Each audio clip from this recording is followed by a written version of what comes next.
Click the bell icon to get latest videos from Ekeeda.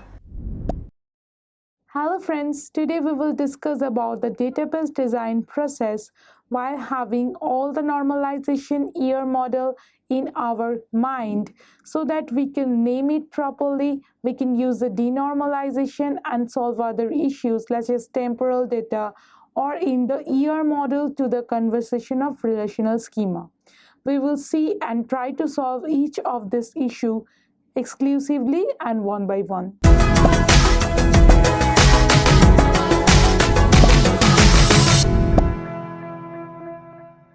So far, we have looked at the detailed issues on the normalization as in the part of the normalization. Now, the normalization has given us that we can achieve in a decomposed relation starting from an initial schema so that we can achieve and fetch data from it very clearly, smoothly, and also reliably.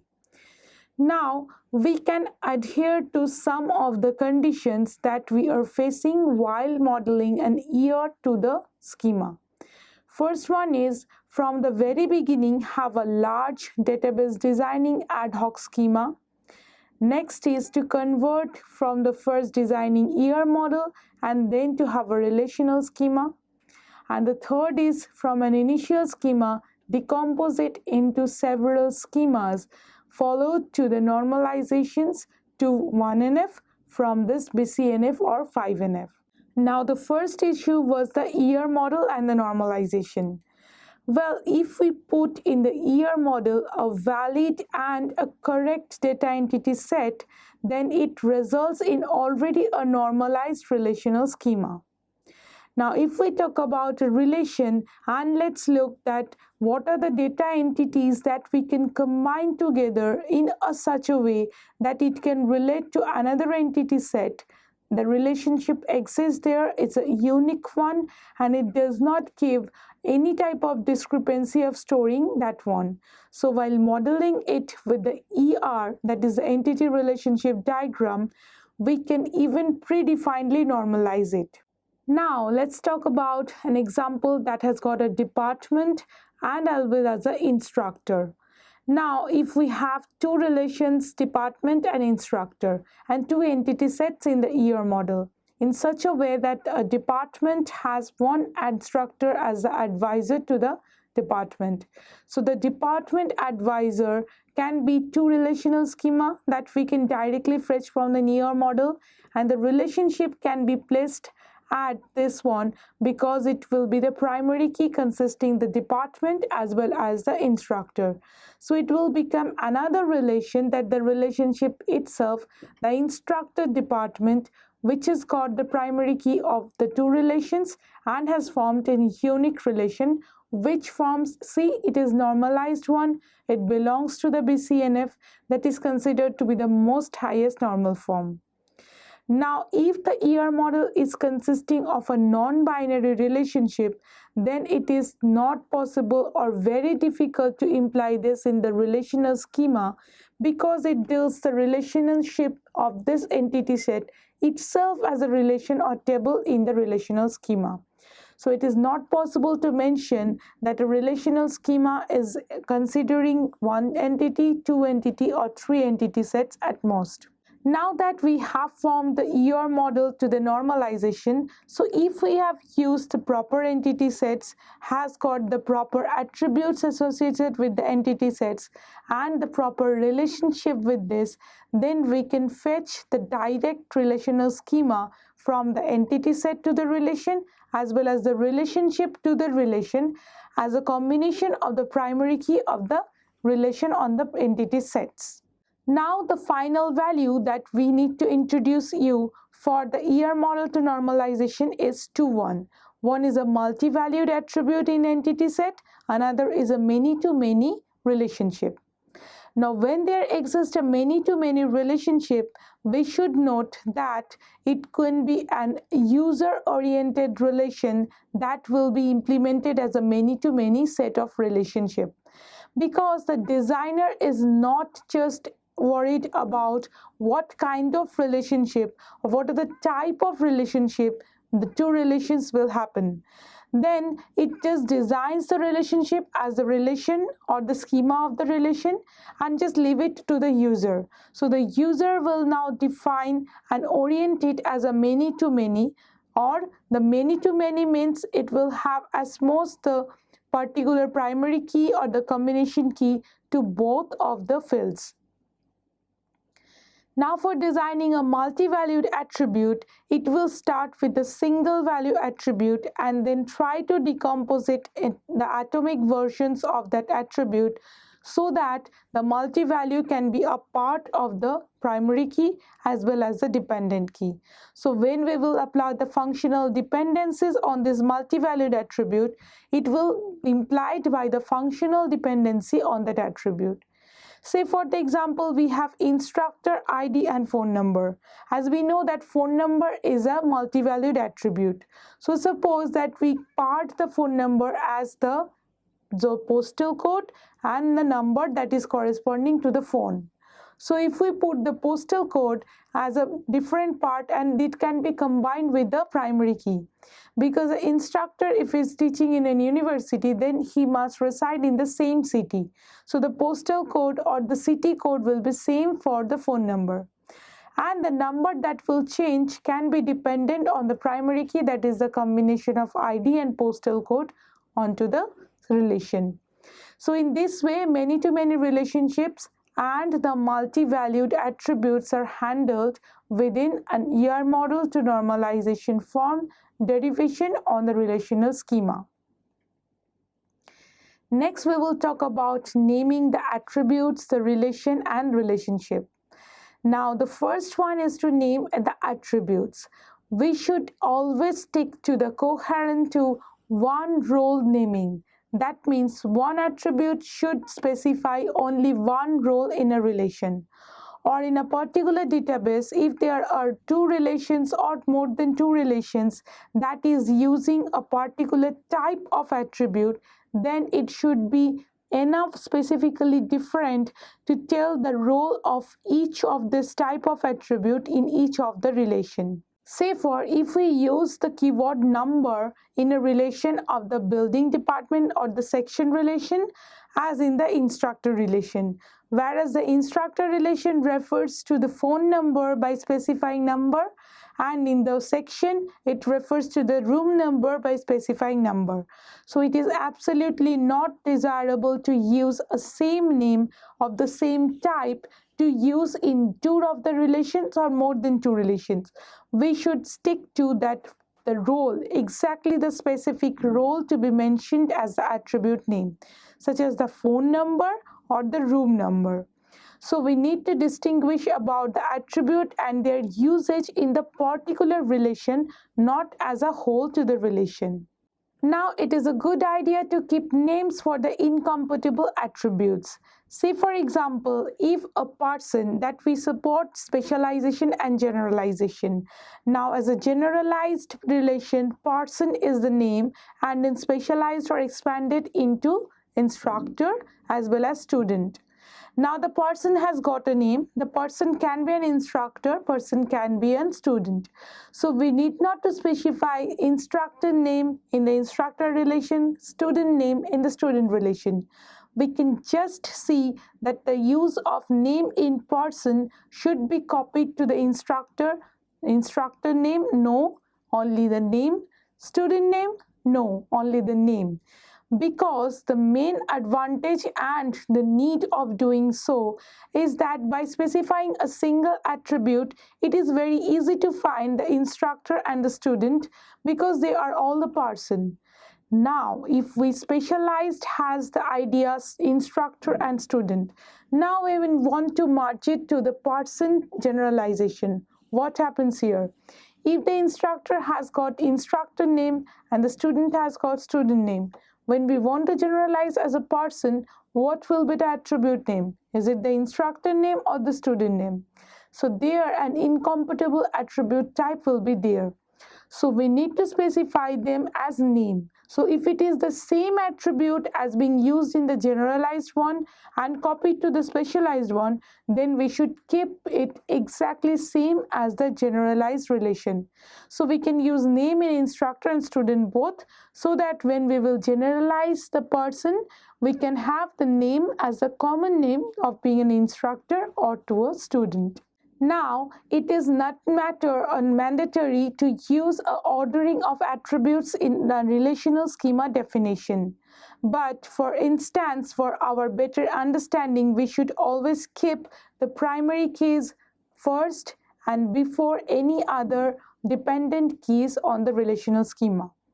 Say for to have a better look at the relation or to signify which is the primary key of the relation. If I have in the instructor relation the department name, salary, ID, name. So it is very confusing that we will start from looking at the department name or the instructor, which could be same for 4 or 5 instructors. Now, if I can find it just like by doing that, the ID in the first one, that is a primary key for the instructor relation, so that we can have looked at this first key as the primary key or the first few keys as a combination of primary key. Now that is all for the attributes. Let us move for the relationship. Now if the ER models has got a relationship, it will be represented as a relation in the schema part of a relational part. When we define a relationship as a relation, we should use the relation name or the table names on which the binary uses on the relationship. That means if it is a section and course that is relating with each other, then we can give the relationship name as a relation sec course, or we can say that it is a student course or section course at its most. So find the underlined or the underlined sign, that the underscore sign we will use specifically the between two relation names and make it as a single relation name for the relationships. Now it is not always desirable that we can make an underscore and concatenate two relation name to make it a relationship name. Say for the example, if an employee has got a relationship employee, so it is not desirable to prefer have a relationship name known as employee underscore employee, because it does not specify the particular relationship that an employee is having with an employee. So we need to mention the type of the relation between them. Even say that two of the relation have many relationships between them, that the student and the instructor, they can be the advisor relation, they can be a part of the department relation or the project guide relation. So whatever the relationship name, we should add it to the section or the particular relation name and then merge it with the attribute or the specifying task of the project.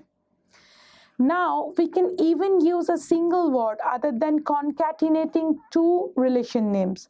Say for a student has taken a course, so we can use the student takes course, or the instructor teaches a course, so we can use the teachers relationship other than using student teachers instructor.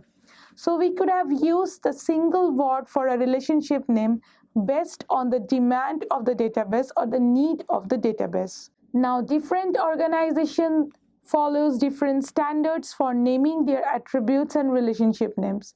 Say suppose for example, we are storing the values of student or the information. So the relationship name can be given as student or students.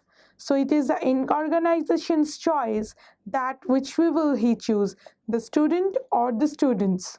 Well, it is absolutely fine to have both of these names as a valid and good design name, because it doesn't matter that you are giving student or students, but it is my idea was a singular form to choose among the relation name, that is a student.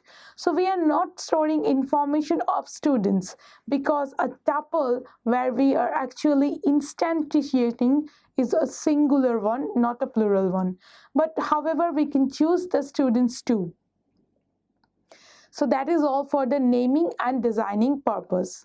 Next come with a big issue that helps with this designing purpose, that is the denormalization for designing. Know that we need the normalized data on the database for every purpose other than designing. On designing, we need the denormalized or the redundant information for having checked with some specific condition, or to check that whether the redundant information is valid on that field or not. So the penalty to having a denormalized form or a redundant information is the extra work that you are doing in terms of the execution time as well as the computation time. But often for the designing purpose, we need the denormalized form. What do you mean by a denormalized form? The denormalized means that whether to decomposed relation is composed into a single one, so that we can look for every combination of data on the purpose of designing it and rectifying if there is any error that can mislead to an information. Suppose that we are storing the informations on a course and prerequisite. So it is two different relations that the course will consider the course ID, title and total credit associated to it, and the prerequisite consists of the course ID and the prerequisite course ID to it. Now, if we combine this as a denormalized one to have the full course information like the course ID, title, credit, and the prerequisite ID. So it is always better to have this kind of denormalized form, because we often look that which course ID belongs to which prerequisite ID, or to have a designing purpose or to have a survey that what are the courses that need a particular prerequisite course. So to look it at the designing purpose, that to look it as a single view of relation, not a separate where we have to look on this one again referencing it from this one. So humans are not machines that will look for the references. They want to look it as a single one. So we already know that the extra work, that execution time, we need to compute it again and again and again to look for the redundant information. But for doing it, that updating the database to some designing grid or the process of designing the database needs and demands for the denormalization part. So denormalization means again composing the decomposed relation and have a combined result of having two of these relations. It contains the redundant information, but for our designing purpose, we consider the redundant information and then checks for it if there is any discrepancy that can happen while having the redundant information. The next part is the design issues other than the denormalization, the attribute names and all. Say for an instance that even we have a normalized form to its highest form, say a BCNF, and we have named it properly with attribute names and relationship names. Now also we could have choice of a bad design out of the good designs. So it is not always just keeping the bad designs, it is choosing the best design from the alternatives to the good design. So the good design considered of the normalized one, the naming constraints and the year model on the normalization relation. Now that we have achieved all three of this, we should look further. Say for an example, I want to store the instructors or the number of instructors to a department in each year. So we can store it in the department year relation that will have the department number, the department name, the instructor to it. Along with this, it will get an instructor or the year-wise count to the instructor. So the fields can be the department name, year and size with a functional dependency. Department name, year combination defines size. That means size is the count of the instructors on a particular year. So here the department name and year defines size is a functional dependency which is trivial, as well as the department year combination is a super key to the relation department year. So we can say that is in BCNF. Now let us consider some other alternatives which are also in BCNF. Say suppose we have relations the year wise, like in 2007 we have the department name and the instructor numbers, 2008 department name and instructor number. So in this way we can say that the department name defines the instructor number. So it is trivial, and department name being the super key of the relation, also in BCNF. But if we consider this as the comparison to the previous one, it is a very bad design, because for every year we need to add a total relation to our database. On 2007, addition will be 2008 and 2009, like this way. Now another alternatives, look for the department here which has got the department name, then the 2007 size, 2008 size, 2009 size, like this way. So we have made the attributes actually the year wise.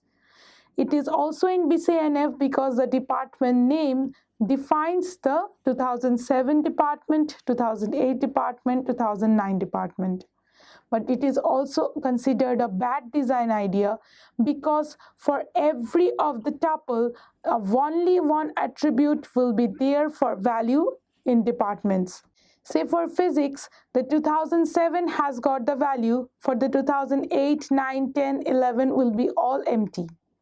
Now it is also considered a bad idea because every year we need to update our schema and add an attribute to it. Also, it will become a sparse database that is not used for fetching one. Well, in this type of database where for every tuple there is only one attribute's value and other are kept null, is known as a crosstab.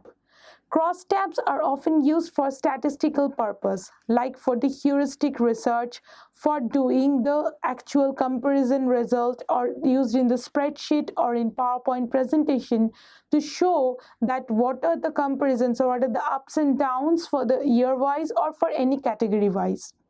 So crosstabs are basically useful for that, but not for a design process on a database. So we should need to keep things in mind while processing the database design, that first the year model to normalization, that the naming of attributes, then we should check for the denormalization, and if it is achieved, then look for the alternatives from the good designs, that is the best one to choose for your enterprise. Say for the bank enterprise will need different types of demands, and the university enterprise will have different types of demands. So we need to coherent to the enterprise's needs the database design process. So that is all for this video. Thank you for watching it. Stay tuned with Ekeeda and subscribe to Ekeeda.